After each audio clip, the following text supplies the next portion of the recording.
ओम शांति। राजयोगी जीवन की आधारशिला ब्रह्मा भोजन।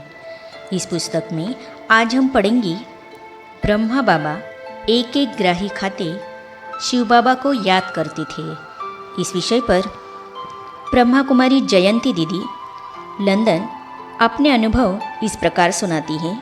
तो चलिए आज हम इसे पढ़ते हैं। दीदी से प्रश्न पूछा, आप स्वयं विदेश में नए नए स्थानों पर सेवार्थ जाते रहे हो, वहाँ शुद्ध भोजन की व्यवस्था किस प्रकार करते रहे हो? दीदी ने उत्तर दिया, मैं बहुत घूमती हूँ विदेशों में, परंतु शुरू से ही हमारा नियम था कि यदि कहीं सेंटर नहीं है, आजकल तो सब जगह सेंटर है, परंतु उन दिनों सेंटर नहीं थे, तो अपना छोटा सा पतीला साथ रखती थी। सब्जियाँ तो सब जगह मिल जाती थी, चावल भी मिल जाते थे। बस एक ही बर्तन में सब कुछ डालकर पका लेते थे। फिर बाबा को याद किया और भोजन स्वीकार किया। कहने का मतलब है, प्यार से बाबा को याद करके जो बनाते हैं, खाते हैं, खिलाते हैं, उससे बहुत शक्ति आत्मा को प्राप्त होती है। इस पुस्तक को पढ़ने वाले जितने आपके पाठक हैं, उनको इस बात की जानकारी होगी कि वाइब्रेशंस का कितना भारी असर होता है। जब भोजन से हमारे तन मन शुद्ध हो जाते हैं तो धन भी अच्छे कार्यों में लगने लगता है। दीदी से प्रश्न पूछा, दीदी आप दादी जानकी जी के साथ काफ़ी साल रहे, बचपन से पालना ली है, तो दादी कैसे भोजन के बारे में सावधानी रखते थे?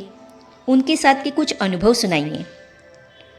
दीदी ने उत्तर दिया, हमारी लौकिक माता जी अर्थात रजनी बहन ईश्वरीय ज्ञान लेकर लंदन में गई। यह 1957 की बात है। उनको ज्ञान में चलते 6-8 मास ही हुए थे।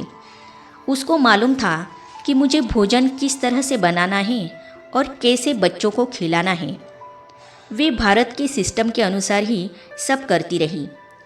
कुछ सालों के बाद सेंटर खुला तो भारत से पहले डॉक्टर निर्मला आई, फिर दादी रतन मोहिनी आई। उनमें भी भोजन बनाने की बहुत अच्छी कला है। फिर दादी जानकी आई, वे भी बहुत अच्छा भोजन बनाती हैं।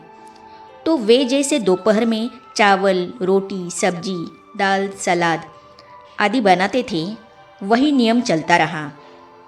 शाम का सात्विक भोजन भिन्न भिन्न देशों की विशेषता वाला होता था। इस प्रकार दादियों ने जो सिखाया उसी अनुसार चलता रहा। जो नए लोग आए उन्होंने भी उसे स्वीकार करते हुए अपनी आदतों का परिवर्तन किया। एक कहानी है, दादी पूना में थी। 1968 की बात है। इतना ठीक स्थान मिल नहीं रहा था। गुरु नानक नगर में दादी रह रही थी। वह बहुत छोटा स्थान था और जो पड़ोस था वह बहुत शोर करने वाला था। दादी के मन में था कि बाबा का घर शानदार स्थान पर हो और पड़ोस भी शांति वाला हो। क्लास के लिए भी बड़ी जगह चाहिए थी, इसलिए दादी ने बहुत ढूंढा परंतु नहीं मिला। जून मास 1968 में दादी बाबा के पास आई। मैं भी साथ में थी। बाबा को दादी कहती है, बाबा स्थान ठीक नहीं मिल रहा है।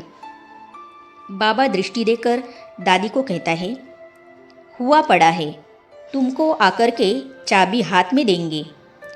दादी तो विश्वास रखने वाली है, इसीलिए उसने बाबा को कुछ कहा नहीं। फिर दादी पूना वापस जाने वाली थी तो बाबा ने लच्छू दादी को कहा कि मुरब्बे की एक बोतल लेकर आओ, जानकी बच्ची के साथ भेजनी है। वह लेकर आई। जैसे ही दादी स्टेशन से सेंटर पहुंची, एक भाई आया और दादी को एक चिट्ठी दी। उसमें लिखा था, आपको पता नहीं याद है या नहीं, मैं सुंदरी की माँ हूँ। मैं एक मकान खरीद रही हूँ नज़दीक में। यह भाई मकान की सफाई करने मेरे साथ आया है। हमने नाश्ता नहीं किया है। हम जल्दी घर से निकले थे। हो सके तो आप थोड़ा सा नाश्ता इसके साथ मेरे पास भेजो। दादी बहुत होशियार थी। दादी ने तुरंत ही सिंधी कोकी बनाई। एक डिब्बे में कोकी डाली, एक डिब्बे में पापड़ डाला। फिर उसको मुरब्बा भी याद आया। मुरब्बा भी एक और डिब्बे में डालकर भाई को दे दिया कि तुम मालकिन को दे देना। दादी ने बड़े प्यार से सब किया था। दादी उसको जानती थी। पहले वह यज्ञ की स्टूडेंट थी, बाद में किनारा कर लिया था। दादी को उसकी बहुत अच्छी पहचान थी। शाम को वो माता दादी के पास आई। दादी को हाथ में चाबी देकर कहती है कि यह जो मकान है इसका क्या करना है, ऐसी कोई पक्की योजना मन में नहीं है। अच्छा मिल गया तो ले लिया। परंतु जब सफाई करवा रही थी तो ख्याल आया कि यह बाबा का घर होना चाहिए। बाबा के कार्य के लिए यह चाबी दे दूँ। इस प्रकार बाबा ने जो कहा था वो ही बात हुई। दादी हमेशा हंस के कहती है कि मुझे बाबा ने मुरब्बा भेजा। उस मुरब्बे ने आत्मा की बुद्धि को पलट दिया। एक और अनुभव भी है। मुझे पूना सेंटर पर रहते बहुत थोड़ा समय हुआ था। हम नाश्ता करके सेवा में लग जाते थे। फिर 12 बजे हम चारों बहनें भंडारे में आ जाती थी। हर एक अपनी अपनी सेवा करती थी। मुझे सेवा मिली थी चावल साफ करने की। मैंने नल को खोलकर चावलों में पानी डाला।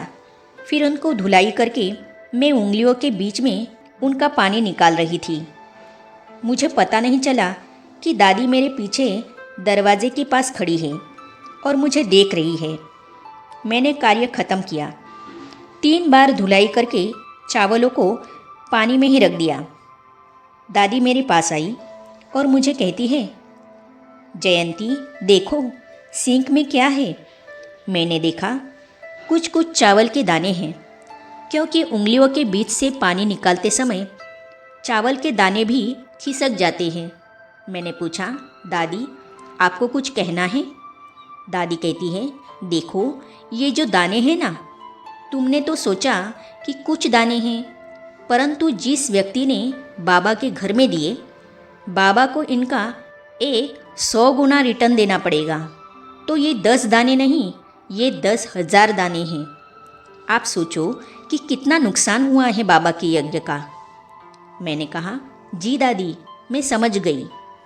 फिर मैंने वो सारे दाने इकट्ठे करके अच्छी तरह से धुलाई करके उनको काम में लिया। दादी का इतना ध्यान रहता था, हर बात की इकोनॉमी। एक तरफ बाबा बहुत विशाल दिल था। दादी जानकी भी बहुत बड़ी दिलवाली थी। दादी टोली बनाती थी तो थोड़ी नहीं बनाती थी, बहुत विशाल दिल से सभी को बांटती थी। बाबा ने भी बेगरी पार्ट में बच्चों की खूब खातरी की मधुबन में, ताकि बच्चे खुश होकर जाए। तो दोनों का यही देखा कि है विशाल दिल, परंतु बहुत इकोनॉमी भी। भोजन बनाना भी शांति से है, एकाग्र होकर के, ध्यान लगा करके, और फिर साथ साथ इकोनॉमी का भी ध्यान रखना है। दादी कई बार एक उदाहरण देती थी। कहती थी कि एक भाई फल का बक्सा ले आया। दादी ने पूछा, ये कितने का मिला? सीज़न थी तो उसने बताया, ज़्यादा महंगा नहीं है। दादी ने कहा, तुम लौकिक में किसी को रेस्टोरेंट में ले जाते खाना खिलाने के लिए तो कितना तुम्हारा खर्चा होता। यहाँ तुम एक बक्सा लाए हो, ये 25 पीस है। इनसे 50 लोग आराम से संतुष्ट हो जाएंगे। यहाँ बाबा का परिवार इतना मीठा है, जो थोड़ा सा भी उनको देते हैं तो वे खुश हो जाते हैं। आपको कितनी दुआएं मिलेगी। जो ब्रह्मा भोजन लाने वाले हैं उनको भी दुआएं मिलती हैं, न सिर्फ पकाने वाले, खिलाने वाले और खाने वाले, परंतु जो लाते हैं बाबा ने उन पर भी ध्यान खिंचवाया है। आगे हम पढ़ेंगे, परमात्मा को स्वीकार करवाने से भोजन प्रसाद बन जाता है। इस विषय पर ब्रह्मा कुमारी डॉक्टर निर्मला दीदी ज्ञान सरोवर मधुबन अपने अनुभव इस प्रकार सुनाती हैं। तो इन अनुभवों को हम पढ़ेंगे अगली कड़ी में। तो ये जानने और पढ़ने के लिए इस चैनल को सब्सक्राइब करने के साथ ही साइड में जो बेल आइकॉन है उसे भी क्लिक कीजिए, ताकि आने वाली सभी वीडियो और अब तक की सारी वीडियो आप तक पहुंचती रहेगी। ओम शांति।